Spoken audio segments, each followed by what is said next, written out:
Saveriu. Pra nuk ka më lëvizje, nuk ka më LDK, nuk ka më alternativë Aleancë, pra janë vlen çdo gjë. Nuk ka më. Nga sot është vlen çdo gjë.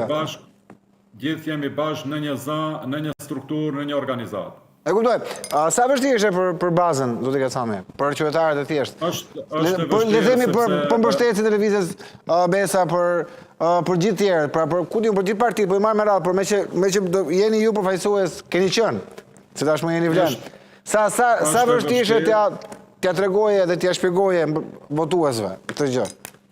Është e vështirë, por lehtësimi në gjithë këtë vështirësi ka qenë fakti që gati gjithë subjektet politike që sot janë vlen, kanë pasur një të kaluar, kanë pasur një histori politike, kanë pasur një tentim së paku veçmas për të arritur në majat e pushtetit këtu dhe për të arritur që të marrin përgjegjësi për të udhëhequr me shqiptarët dhe nuk ja kanë dalë, ose ja kanë dalë, por kanë dështuar pastaj. Prandaj ishte edhe e kaluara jone çdo njeri nga subjektet politike që na dha mësim se më mirë se sa të shkojmë veçmas dhe të tentojmë për të sjellë ndryshimin është që të jemi bashkë dhe me një zë që të mund të jemi në krye të sfidave të cilat i presin shqiptarët e Maqedonisë së Veriut.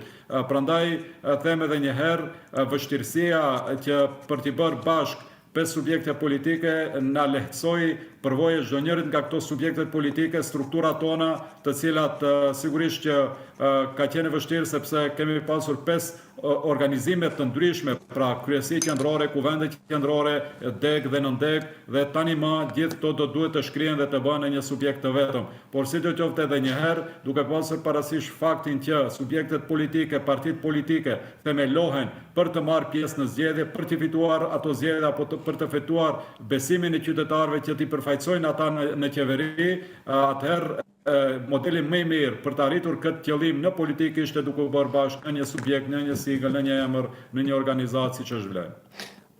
Ajo që më bëri përshtypje zoti Kasami ishte prezenca e kryeministit të Kosovës, prezenca e kryeministit të Maqedonisë së Veriut dhe mos prezenca e askujt nga qeveria shqiptare. Nuk i keni ftuar nuk kanë ardhur, si është e vërteta. Për ta kuptuar njëri mirë. Kë keni ftuar? Tesa në emër ku ka qenë? Gjithë subjektet politike edhe në Shqipëri edhe në Kosovë edhe në Maqedoni të Veriut. Ne falenderojmë nënkryetarin e Partisë Demokratike të Shqipërisë për prezencën dhe respektin. Falenderojmë edhe nga Partia Shqipëria B, të cilat ishin prezent aty. Falenderojmë edhe nga vetëvendosja në Kosovë, që ishte kryetari vetëvendosjes aty.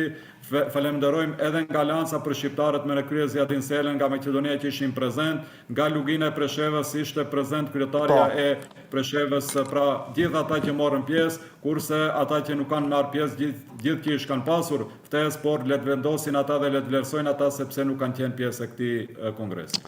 Pati një përgjigje nga qeveria shqiptare ose Partia Socialiste, do të Kasami, ndjes ju pyes, po kjo na tërheq vëmendjen, dhe këtë duam të serojmë pak. Ka pasur një përgjigje pse nuk kanë ardhur apo nuk ka pasur asnjë përgjigje në ftesën tuaj? Jo, nuk kemi pasur. A ju vjen keq?